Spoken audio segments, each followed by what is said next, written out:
Coucou mes loulous, j'espère que vous allez bien. Ça fait longtemps qu'on ne s'est pas retrouvés ici et du coup je voulais vous faire une vidéo spéciale pour vous donner 5 astuces pour avoir un beau bronzage.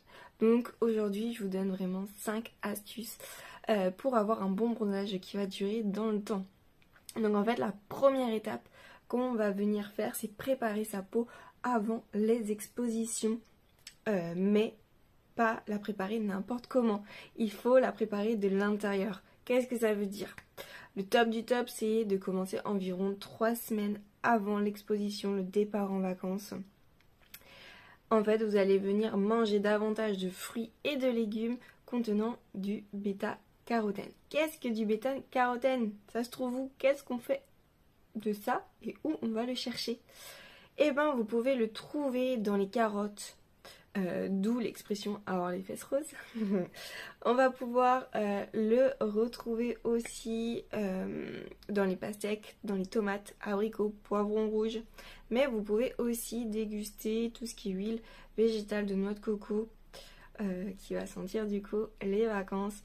Le colza qui va être riche en oméga 3 et du coup ça va être très bien pour votre peau et la préparer pour le soleil.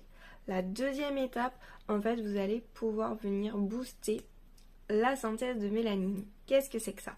En fait, c'est la petite usine qui va être dans votre corps qui va créer la pigmentation de votre peau. Où vous allez pouvoir trouver ça? En fait, vous allez pouvoir le trouver dans des crèmes solaires ou dans des huiles activateurs de bronzage. Moi, j'ai trouvé une petite pépite bio à la noix, à la broue de noix, pardon, pour seulement 11,50 € qui va être à appliquer après la crème solaire. Elle va venir stimuler naturellement en fait la montée de mélanine à la surface de votre peau et du coup va accélérer votre bronzage. Et du coup, c'est une super astuce pour pouvoir avoir un joli bronzage caramel.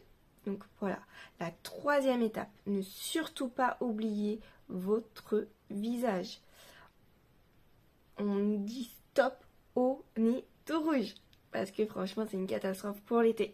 Le visage, c'est la peau, la partie la plus fine et la plus sensible, la plus fragile, la plus exposée. Alors elle a besoin qu'on la protège beaucoup plus et qu'on fasse attention à elle. On va partir vraiment sur des besoins spécifiques, donc on va partir sur une crème solaire spécifique pour les visages qui va du coup être moins épaisse et plus facile à appliquer sur le visage. Elle va éviter aussi de donner cet effet gras que des fois on peut trouver dans les crèmes solaires. Et en plus elle va être beaucoup plus élaborée qui va permettre de lutter contre la brillance, les apparitions de points noirs et aussi les signes de l'âge. La quatrième étape, n'oubliez pas de protéger votre peau aussi, votre corps. Donc là, vous allez venir mettre un indice adapté à votre peau. Moi, ce que je vous conseille, c'est de commencer l'été avec un indice SPF 50 pour vraiment protéger votre peau, ne pas prendre de coups de soleil, ne pas l'agresser. Et après, au fur et à mesure, vous pouvez baisser parce que votre corps va créer assez de mélanine pour du coup se protéger elle-même des UV. Donc moi j'utilise la crème solaire de chez Shogun, indice 50, je mets toujours de l'indice 50, je ne baisse pas. Et pour vraiment éviter d'avoir des coups de soleil et d'avoir un bronzage qui va durer dans le temps. Et surtout, la dernière astuce, c'est de renouveler régulièrement la crème solaire. Vous allez venir vous protéger toutes les 2 heures, que vous êtes baigné ou non.